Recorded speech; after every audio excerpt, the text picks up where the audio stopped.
नमस्कार मित्रांनो, कसे आहात तुम्ही? आणि आता आम्ही चाललो आहे सातेरी देवीच्या मंदिरात पाया पडायला. तर काय झालं, नवरात्रीमध्ये कुठं जाता आलं नाही देवीच्या पाया पडायला.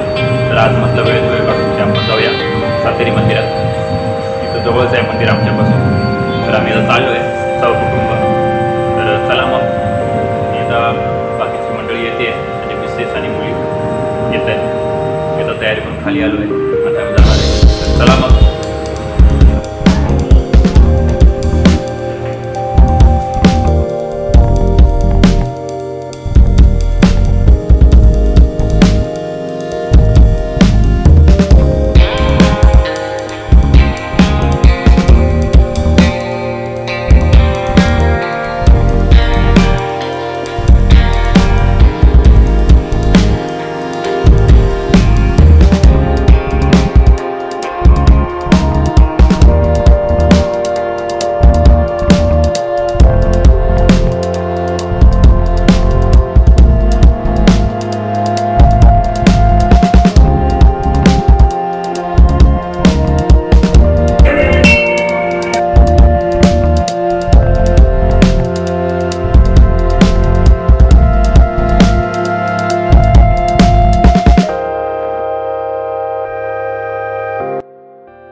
आणि मंडळींनो, आता मी आरती वगैरे झाली, महाप्रसाद झाला आणि आता मी घरी चाललो आहे. तर चला मग.